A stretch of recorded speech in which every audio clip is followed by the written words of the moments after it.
Hello friend, मैं सुग्रीव चौहान आपके अपने चैनल मैथ 1 का हार्दिक स्वागत करता हूँ। का पेपर जो पोस्टपोन हो गया था, कुछ बच्चों ने पढ़ाई अपनी क्या कर दी, बंद कर दिया कि जब डेट आएगी तो तब तैयारी करेंगे। फ्रेंड, मैं आपसे बता रहा हूँ कि अगर आप ये सब सोचेंगे तो आपका पूरा एकदम नुकसान हो जाएगा। आप जो क्या होगा कि आप तैयारी नहीं कर पाएंगे। अपनी तैयारी को आप जारी रखिए। पेपर कब कराए कब नहीं कराए उससे आपसे मतलब नहीं है, लेकिन आपने जो तैयारी आपने स्टार्ट किया था उस तैयारी को बंद मत कीजिए। अगर आप तैयारी बंद कर देंगे तो फिर आपको जीरो से स्टार्ट करना पड़ेगा। तो फ्रेंड, मैं ज्यादा न बात करते हुए आज का पहला क्वेश्चन लेकर चल रहा हूं। लेकिन फ्रेंड, आपसे आगे बढ़ने से पहले आपसे रिक्वेस्ट है कि यदि आप हमारे चैनल पर नए तो चैनल को सब्सक्राइब करें, वीडियो को लाइक करें और कमेंट करके बताएं वीडियो को कैसी लग रही है। फ्रेंड, अगर आप हमारे चैनल को सब्सक्राइब कर लेंगे तो आपको जितने भी मैं वीडियो डालूंगा आपको नोटिफिकेशन मिल जाएगा और आप क्या करेंगे, आसानी से क्वेश्चन क्या कर सकते हैं, सॉल्व कर सकते हैं। तो आपके सामने मैं आपका पहला क्वेश्चन लेकर चल रहा हूँ जो आपको स्क्रीन पे दिखाई देगा। यानी आपके सामने पहला सवाल है, दिया क्या है कि ए ने 32,000 रुपये के साथ एक व्यापार शुरू किया। मतलब कोई आदमी है जिसका नाम ए है, उसने क्या किया कि 32,000 रुपये के साथ एक व्यापार शुरू किया। 4 महीने के बाद ए के साथ बी व्यापार में 48,000 रुपये के निवेश के साथ जुड़ा है। उन्हें साल के अंत में अपना लाभ किस अनुपात में बांटेंगे, यानी मिलेगा जो भी बांटेंगे। तो आपसे जो सवाल पूछा है कि जिस अनुपात में वे पैसे लगाएंगे उसी अनुपात में क्या करेंगे, वो पैसे बांटेंगे। दूसरा पॉइंट ये हो गया कि साल के अंत में ना, मतलब 1 वर्ष की बात हो रही है ना। तो कह रहा है कि ए ने कितना रुपया लगाया, 32,000 हो गया। बी ने कितना लगाया, 48,000 हो गया। तो अगर ये बात मैं आपसे करूं कि ये जो ए है व्यापार में कितने महीने था, 12 महीने ना, यानी 1 वर्ष मतलब 12 माह। और बी व्यापार में कितने साल तक था, कितने माह तक था, 8 माह तक था। क्यों? क्योंकि वह व्यापार में 4 महीने बाद शामिल हुआ है, यही ना हुआ। यानी कि अगर मैं बात करूं कि वह 4 महीने बाद शामिल हुआ तो 4 महीने तो खत्म हो गया, बचा कितना, 8 ना। तो व्यापार में कितने महीने शामिल था, 8 महीने। क्लियर हुआ? Yes sir. करना कुछ नहीं है, 1 2 3 1 2 3 कट गया। 8 चौका 32, 12 चौक 48, बचा कितना, 4 और बटा 4, ये ना बचा। फिर 4 से 4 किया, काट दिया, तो जो इनका अनुपात हुआ कितना हुआ, 1:1। यानी मेरे कहने का मतलब जो आपसे सवाल पूछा था कि ए ने 32,000 रुपये के साथ एक व्यापार शुरू किया, 4 महीने बाद ए के साथ बी व्यापार में 48,000 रुपये के निवेश के साथ जुड़ा, उन्हें साल के अंत में अपना लाभ किस अनुपात में मिलेगा। तो उन्हें जो लाभ मिला एक संबंध 1 के अनुपात में मिला। यानी ये हो सकता है कि 100 रुपया भी मिल सकता है, दोनों को 100 रुपया, दोनों को 1 लाख रुपया मिल सकता है, लेकिन जो अनुपात वो बांटेंगे बराबर अनुपात में बांटेंगे। यानी कि जो उन्हें लाभ मिलेगा दोनों को क्या मिलेगा, बराबर बराबर मिलेगा। समझ में आ गया? फ्रेंड, आपके सामने मैं अगला क्वेश्चन लेकर चल रहा हूँ जो आपको स्क्रीन पे दिखाई देगा। यानी आपके सामने अगला सवाल दिया है कि 2 वृत्तों, एक परिवृत्त और एक अन्य वर्ग में अंतःवृत्त के क्षेत्रफल का अंतर 77 वर्ग सेंटीमीटर है। तो वर्ग का क्षेत्रफल ज्ञात कीजिए। फिलहाल में सवाल तो बहुत अच्छा है, लेकिन देखता हूँ लग जाता है कि नहीं। कह रहा है एक वर्ग है,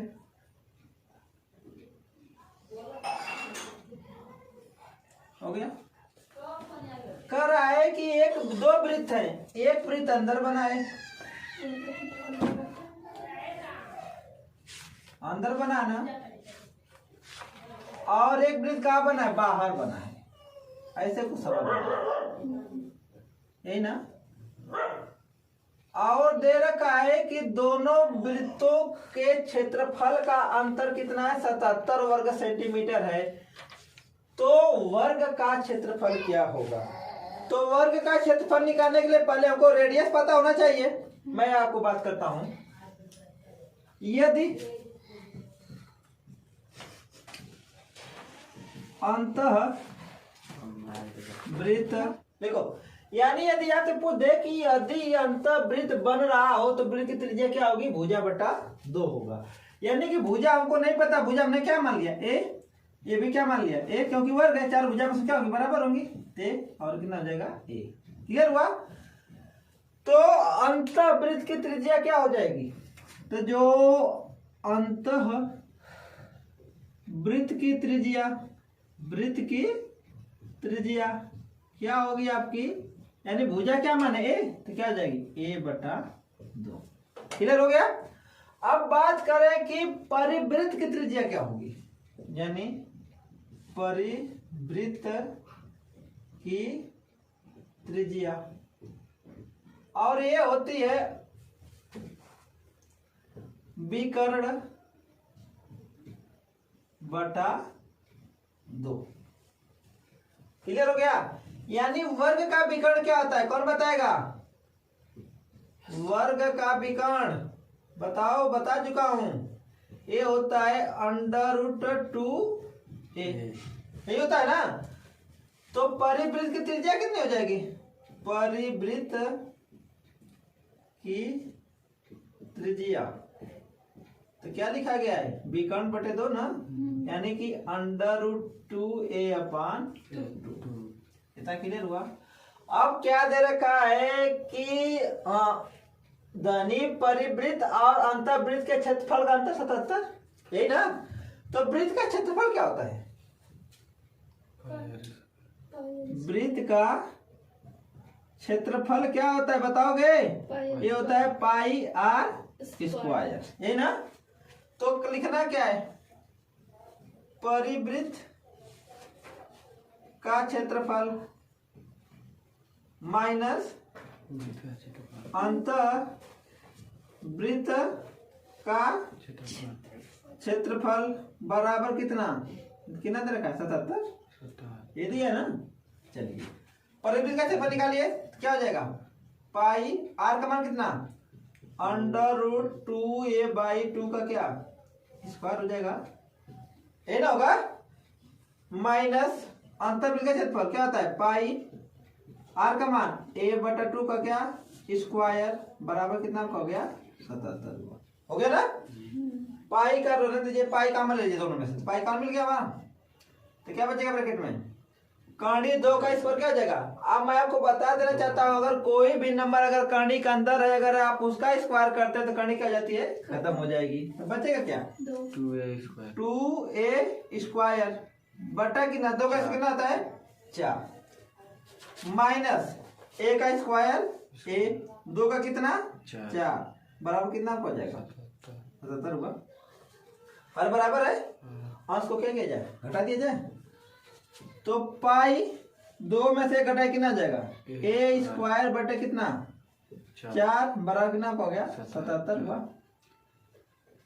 तो पाई a स्क्वायर पर कितना हो जाएगा 77 गुणा का 4, पाई का मान 22/7 होता है, बराबर 77 गुणे a स्क्वायर कितना जाएगा 77 गुणा कितना जाएगा 4, कर लीजिए 11 दूना 22, 11 साथे 77 और 2 दूना कितना हो जाएगा 4, बचा कितना आपका a स्क्वायर बटे 7 बराबर बच गया कितना 7 दूना का 14 और a स्क्वायर कितना हो जाएगा 14 गुणा 7, a स्क्वायर मान कितना आ गया 14 साथे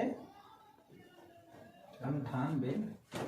अब आपसे पूछा क्या है कि वर्ग का क्षेत्रफल क्या होगा, तो आपको पता होगा कि वर्ग का क्षेत्रफल होता है भुजा का स्क्वायर। तो भुजा का स्क्वायर, भुजा क्या माने थे आप, a माने थे ना, a का स्क्वायर कितना हो गया 98, तो जो आपका वर्ग का क्षेत्रफल निकल गया 98 हो गया। यानी कि आपसे जो सवाल पूछा था कि 2 वृत्तों, एक परिवृत्त और एक अन्य वर्ग में अंतःवृत्त के क्षेत्रफल का अंतर 77 सेंटीमीटर, तो वर्ग का क्षेत्रफल ज्ञात कीजिए। तो यानी कि जो फिगर बनेगा मैं आपको बता दिया हूं, तो अगर मैं पहले आपको यहाँ पे लिख दिया हूं कि यदि अंतःवृत्त बन रहा हो तो वृत्त की त्रिज्या क्या हो जाएगी, भुजा बटे 2। तो भुजा अपने क्या माना, a माना ना, अंतःवृत्त की त्रिज्या कितनी हो जाएगी a/2। क्लियर हुआ।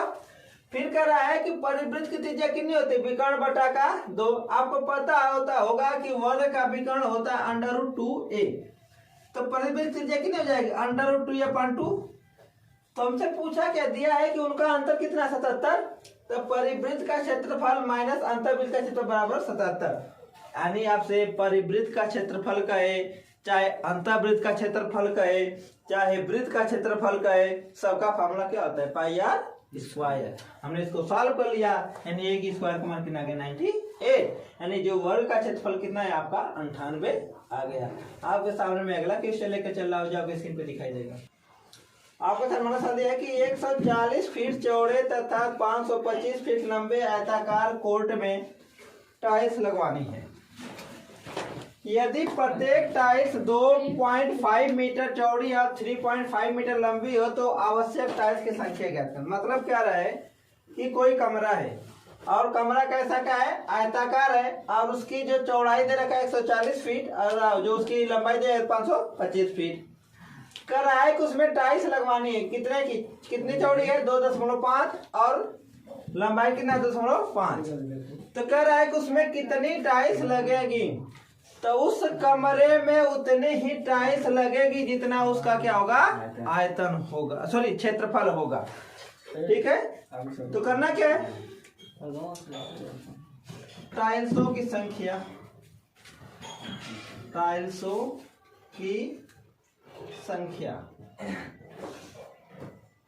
बराबर कमरे का क्षेत्रफल या कोर्ट का क्षेत्रफल, कोर्ट दिया कोर्ट कर दिए, कोर्ट का क्षेत्रफल बटे एक टाइल का क्षेत्रफल, एक टाइल का क्षेत्रफल। ठीक है, तो कोर्ट का क्षेत्रफल मतलब क्या होता है आयताकार का क्षेत्रफल, आयत का क्षेत्रफल क्या होता है लंबाई गुणे चौड़ाई। यानी कि 140 गुणे आपका हो जाएगा 525 बटे टाइल का क्षेत्रफल अभी क्या होगा लंबाई गुणे चौड़ाई, तो कितना आ जाएगा 2.5 गुणे 3.5 हो गया। दशमलव हटा दे तो ऊपर 2 क्या बढ़ा देंगे 0। 140 गुणे 525 गुणे कितना कर ले 100 क्यों किया क्योंकि दशमलव के बाद नीचे 2 अंक है तो ऊपर 100 से क्या कर लिया गुणा कर लिया। नीचे कितना हो जाएगा 25 गुणे कितना हो जाएगा 35। क्लियर हो गया। अब इसको डिवाइड कर लीजिए, कर लेता हूं 35 चौका होता है 140 और होता है 25 चौका कितना होता है 100। बचा कितना आपका 4 गुणे 525 गुणे 4 गुणा कर लीजिए। 4 चौके 16 गुणे 525 इनका गुणा कर लीजिए। 16 5 80 को 0, 16 दूना 32 8 40 को 0 और 16 5 80 4 84। यानी कि मेरा कहने में तो जो सवाल पूछा है कि उस कमरे में कितनी टाइल्स लगेंगी, तो उस कमरे में 8400 यानी कि 8400 टाइल्स लगेगी। यानी कि जो दिया था कि 140 फीट चौड़े तथा 525 फीट लंबे आयताकार कोर्ट में टाइल्स लगवानी है। यदि प्रत्येक टाइल्स 2.5 फीट चौड़ी और 3.5 फीट लंबी है तो आवश्यक टाइल्स की संख्या ज्ञात कीजिए। तो यानी कि जो टाइल्सों की संख्या होगी कोर्ट का क्षेत्रफल बटे एक टाइल्स का क्षेत्रफल आपका निकल गया 8400।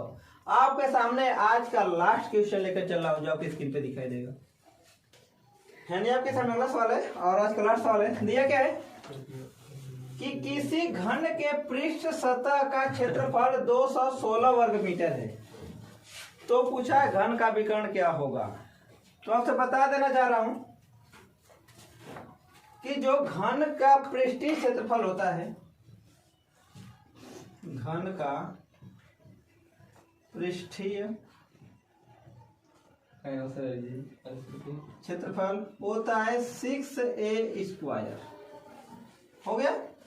और कितना दे रखा है 216, यानी ये का मतलब कि 6a² बराबर कितना हो गया 216। a² बराबर कितना हो गया 216 बटा का 6 भाग दे दें तो a² का मान कितना आ गया 36, a का मान कितना आ गया 6 यानी मुझे पता होगा कि जो घन की भुजा है वो कितना हो गई, 6 हो गई। अब कह रहा है कि तो घन का विकर्ण क्या होगा, तो मैं आपको बता देना चाह रहा हूँ घन का विकर्ण क्या होता है। घन का विकर्ण बराबर होता है √3a। हो गया, यानी कितना हो जाएगा 6 गुणे कड़ी में 3, यानी लिख सकता हूँ 6 गुणे कड़ी का मान कितना होता है 1.732। गुणा कर लीजिए, 6 दूना 12 को 2, 6 3 18 1 19, 6 7 42 1 43, 6 कम 6 4 10। यानी कि आपसे जो घन का विकर्ण पूछा है घन का विकर्ण हो जाएगा 10.392। यानी कि पूछा था किसी घन के पृष्ठ सतह का क्षेत्रफल 216 वर्ग मीटर, तो घन का विकर्ण क्या होगा। तो पहले आपको पता होना चाहिए घन का पृष्ठीय क्षेत्रफल क्या होता है 6a²। हमने एक मान निकाले 6, घन का विकर्ण क्या जाएगा √3a। इसमें हो गया आपका 10 हो गया। यानी फ्रेंड आज के लास्ट सवाल था मतलब